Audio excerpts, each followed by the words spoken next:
Pablo fue constituido apóstol, pues el Señor Jesús se le apareció en el camino cuando se dirigía a Damasco para perseguir a los santos de Dios. Cuando se vio como insertado de esta forma al final de los apóstoles, se refirió a sí mismo en los términos más desmerecedores, llamándose uno nacido fuera de tiempo. Quienes están familiarizados con la lengua griega saben qué término tan despectivo se aplicó Pablo en este punto, como si él casi no fuese un ser humano del todo, o en todo caso, como si fuese el último de los miembros de la familia, uno nacido fuera de tiempo, y no únicamente el último, sino también el más ínfimo, pues afirma: porque yo soy el más insignificante de los apóstoles, que no soy digno de ser llamado apóstol, pues perseguí a la iglesia de Dios.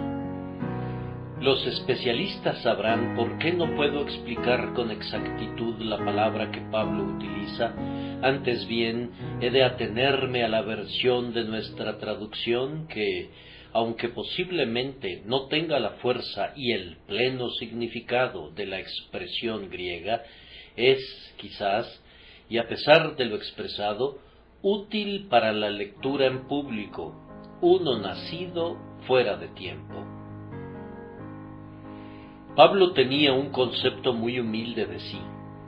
Se consideraba menos que nada, se rebajaba al punto de una consideración ínfima y mencionaba que fue traído a Cristo y constituido apóstol cuando el tiempo para un nombramiento así había aparentemente concluido. Completamente fuera de tiempo, más allá del período en el que se pudiera haber pensado que otro apóstol sería llamado por Dios, fue encontrado él como uno nacido fuera de tiempo. Mi tema esta noche es, primero, el tiempo singular del nacimiento espiritual de Pablo. Hay muchos verdaderos hijos de Dios que, a semejanza del apóstol, han nacido fuera de tiempo.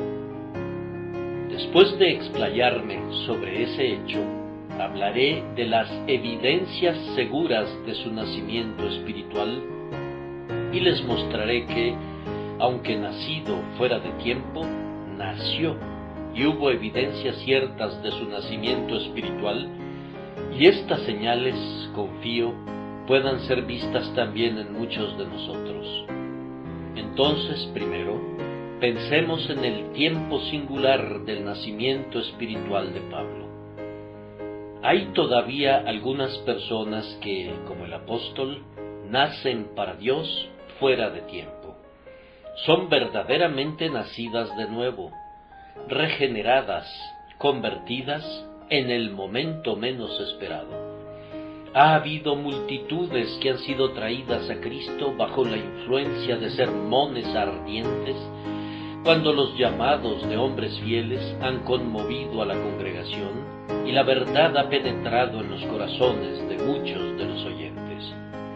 Pero ha habido también tiempos en los que los ministros de Dios han languidecido, cuando el sermón ha parecido desprovisto de toda fuerza, cuando nadie ha dado la impresión de haber sentido el poder del discurso, y aparentemente la verdad ha caído de bruces. Sin embargo, en muchas de esas ocasiones ha habido algunos pecadores que han sido convertidos a Dios, cuando difícilmente hubiéramos pensado que eso fuera posible. El señor Tennant, un famoso ministro norteamericano del tiempo de Whitefield, uno de los hombres más denodados y seráficos que hayan proclamado el Evangelio de Jesucristo, tenía un oyente que permanecía inconmovible ante una buena cantidad de sus sermones más fieles. Otros fueron salvados, pero no este hombre. Parecía indiferente e inconmovible. Pero un cierto domingo sucedió algo muy inusual. El señor Tennant había preparado un sermón con sumo cuidado era lo que suele llamarse un sermón elaborado que le había costado todo el pensamiento y todos los esfuerzos posibles.